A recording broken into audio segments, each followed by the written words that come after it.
Hello, my name is Ethan Hodge. I'm a 10th grader and I want to talk to you today about music. Now, I personally could go on hours about talking about music. Music is a wonderful thing that not everyone has discovered in the way that I have.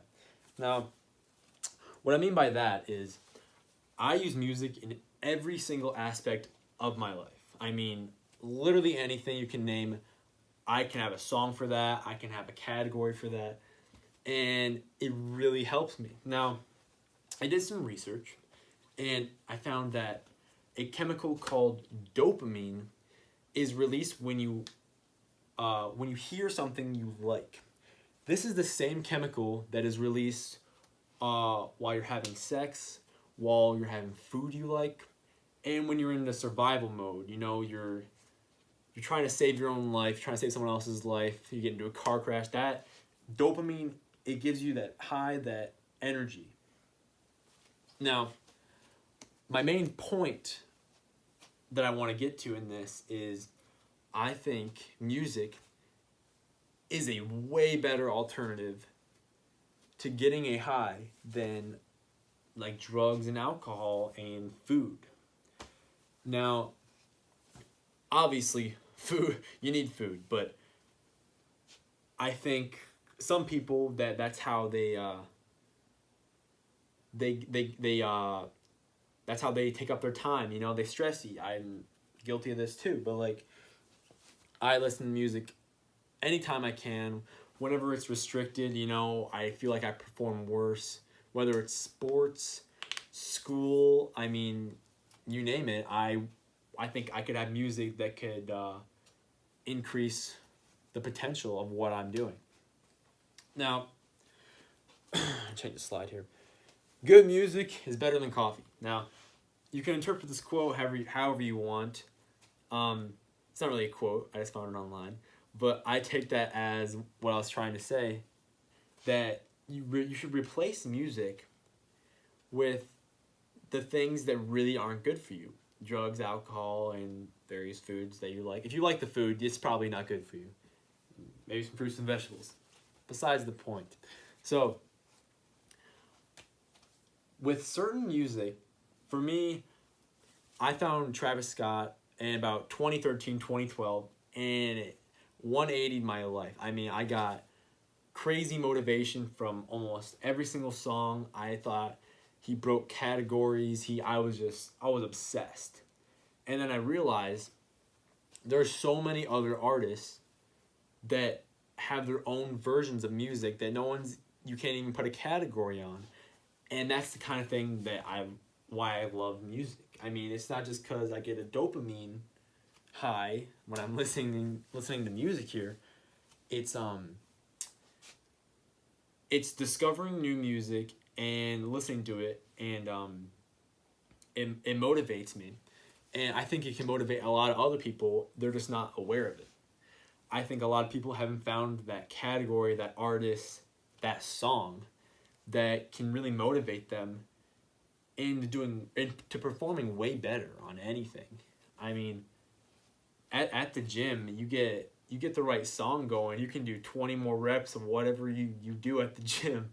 I mean, you can go 4 more laps. And I also read online that uh, when you have when you have dopamine release while you're working out, your body thinks it's using less energy than it actually is, which means that's how you do more reps, because you think, you know, you did 10, you think you did 5, you know.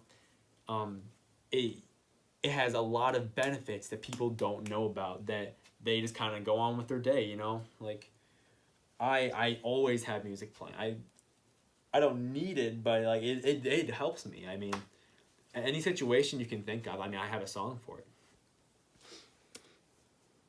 This is a picture of Travis Scott at the Fillmore. I think this was 2014, something like that. And I was at this concert. I was in the pit. I'm not in this picture. It's a really nice picture. But the reason I bring up this picture is I looked up into the top row. There's a railing. Might be able to see it. Yeah, there's a railing. And I saw 3 dads, or 3 middle-aged men, in suits, and they totally just got off work. You know, they're totally working, and they're doing their dad thing. You know, they're recording like this. You know, and they were really into the music, and it looked like they wanted to show people that they were at this concert, and they were total outcasts in a good way. I mean, everyone else was my age, in their 20s, and then they're just there, and they were just partying it up, and they have a dopamine release from Travis Scott like I do. Now, I'm not saying everyone should listen to Travis Scott and try to get a dopamine high from his music, but my point is there that you're not restricted from your ethnicity, from your age, to certain music. I mean, they might have not found what releases dopamine for them until they were the age that they actually are. I mean, Travis is more of a new artist, and that when they were my age, when music is really big in your life, music's huge for teenagers. I mean, that's the big buyers is teenagers for music. That's what music appeals to usually. Obviously, music appeals to all ages, but the biggest group is teenagers of the 20s. I mean, that's music festivals, anything you think of. Here's a picture of Bohemian Rhapsody. This is at Live Aid. Now, the reason I incorporated this is I was watching this movie with my dad like 4 days ago. We're a little bit late. I saw it before him, but I wanted to show him because I thought he'd really like it, and he did.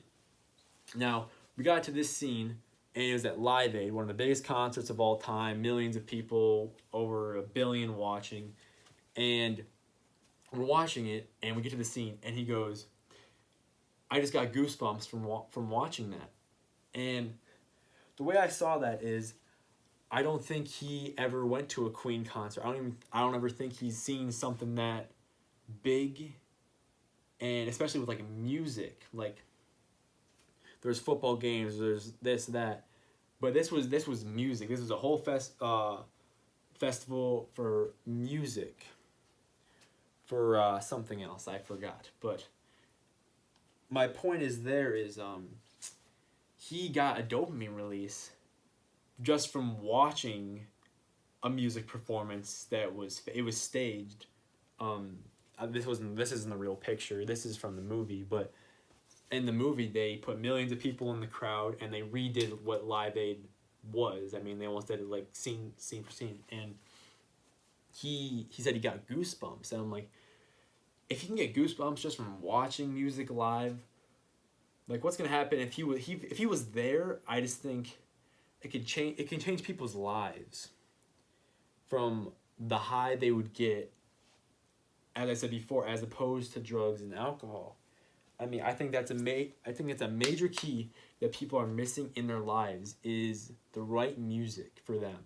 Everyone has a different genre for them. Every single person. Some people like the same song, but not every single person likes the same things. Not a single one of my friends likes the same music I do. We like the same songs, we like some of the same artists, but no one likes every single song that I like.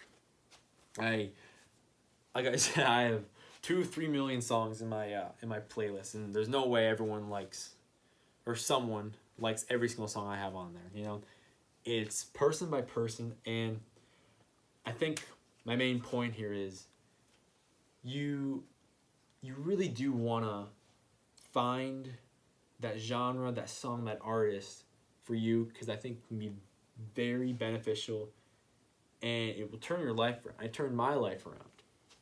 I think I'm motivated more every day than I was before by 90%, just from finding the right music, finding different genres, and